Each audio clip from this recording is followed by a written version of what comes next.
Sex. Have you ever thought why we like sex so much? If you ask anyone in the world what they like the most or what they want, the answer will be money.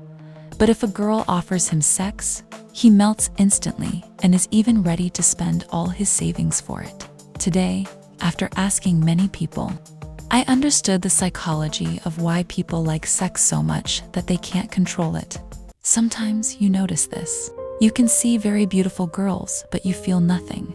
And sometimes you see someone who is not even extremely beautiful, but suddenly something inside you gets activated. Then you start feeling something. And when you start thinking about them, that feeling keeps growing and growing until you start imagining them again and again. Psychology says when you see someone, your brain instantly starts scanning them face, body expressions, everything within seconds. Then your brain compares it with your past memories and preferences. If it finds a match, it sends a signal. This is what you want. And slowly you start getting pulled toward that person. Then your mind starts creating stories. Imagination gets added. And this simple attraction slowly turns into desire. And the dangerous part starts here. Your brain turns this whole feeling into a reward system, meaning the more you think about it, the better it feels. So you are no longer fully in control. Now your brain is controlling you. Then, when you build imagination and stories in your mind, your brain starts enjoying it as a form of pleasure.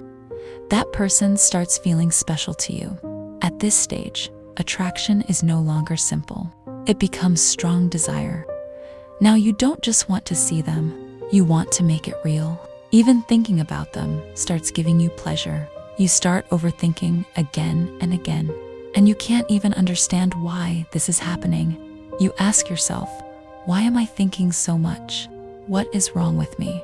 But your brain has already learned this reward pattern. It disconnects you from everything else. Your attention gets locked on one person, and the rest of the world slowly starts fading away.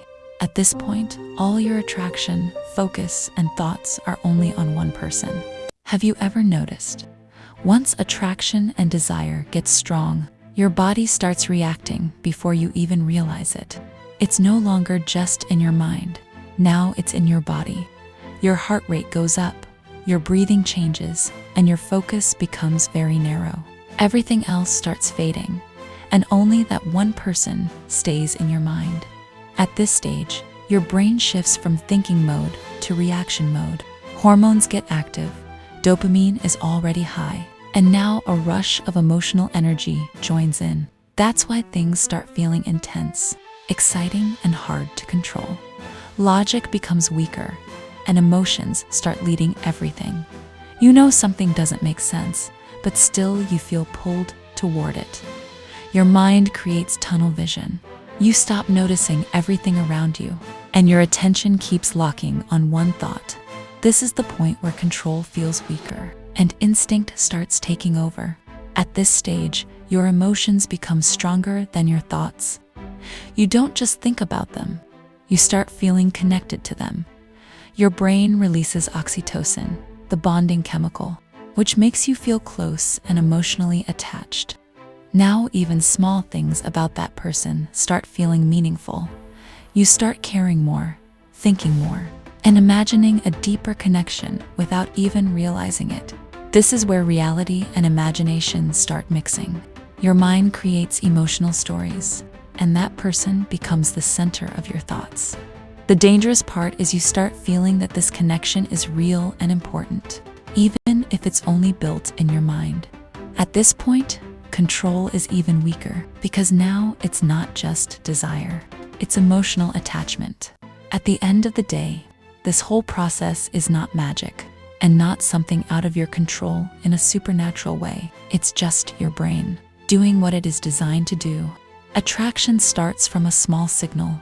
Then your brain adds emotion, imagination, and reward feelings. And slowly it becomes something bigger than reality. But the important truth is this: if you understand this system, you can also control it, because awareness changes everything. The moment you realize that your thoughts are not you, but just brain responses, you start getting your control back.